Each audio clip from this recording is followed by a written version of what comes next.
before you actually start pounding these out, because you have to pound them, smack them, but before you do that, make sure the soil is wet inside, because if you do that, all the soil is going to crumble down, fall out, and then you're left with the root, and you don't want to do that. So 3 months growth already? Yeah, about 3 months. Oh. There's some tomatoes I just don't want them to grow too fast, because then they grow too fast, they get too spindly. Come over to your potatoes over here. These are all 3 months also, they're all the same age. And then these ones here already have flowers on them. And these are 3 months. Now these are all cherry tomato that we're looking at here. Now, the one thing is, because in the greenhouse you don't have anything that's going to pollinate them. If you want to pollinate, just take your flowers, kind of do that a little bit, and you've just pollinated them. So, did you? Yeah, so those should be able to produce. I thought you needed a bee to pollinate. Well, bees actually transfer the pollen from one flower to the next, to the next, to the next. Whereas I'm also transferring it, but I'm doing it just kind of like the man-made way. And So when they flower over there, how are they going to do that themselves? By the wind? wind will take the pollen. Now the one thing though is when they talk about hybrid tomato, that means that this variety could actually pollinate a variety over there. Oh. And then if you take that tomato or this tomato, whichever they pollinated, you could get a different tomato the year after. These are cocktails. If you do love shish kebab, this is the ideal tomato for shish kebab. It's called cocktail. And cocktail, well, it's shish kebab. So probably about yay big. So they don't get big and they don't get tiny like cherry tomato. They're somewhere in between and they fit perfect on a shish kebab. Huh.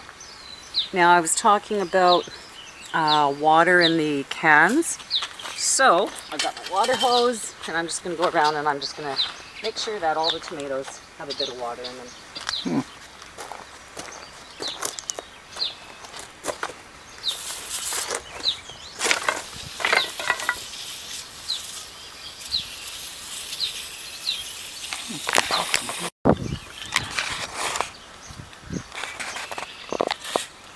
That's a big hole for one tomato.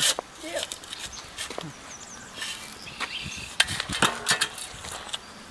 Yeah, you don't want to do something small here. Oh. Definitely not. Because you want to break up the soil that's going to be around your tomato. If I was just to dig a small hole and then put the tomato in, you haven't really separated the soil around. So you want to separate it so that the soil is loose around your tomato.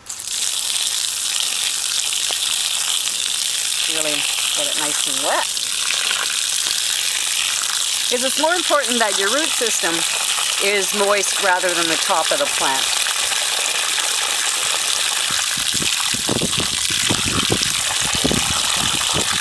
That will do it.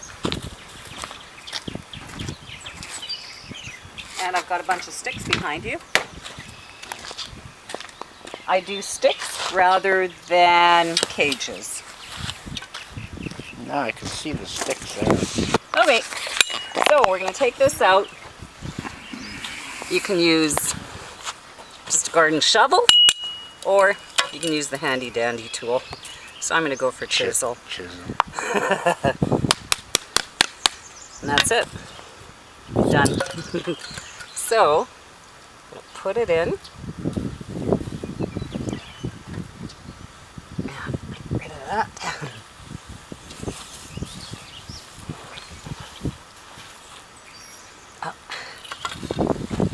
Gonna break that up a bit. That's the great thing about a chisel. It's not gonna break on you.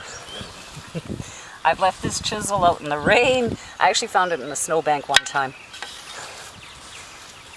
And here's the nice part. How much rust is on that. Garden tools, you're gonna find a lot of rust if you leave it outside over the winter.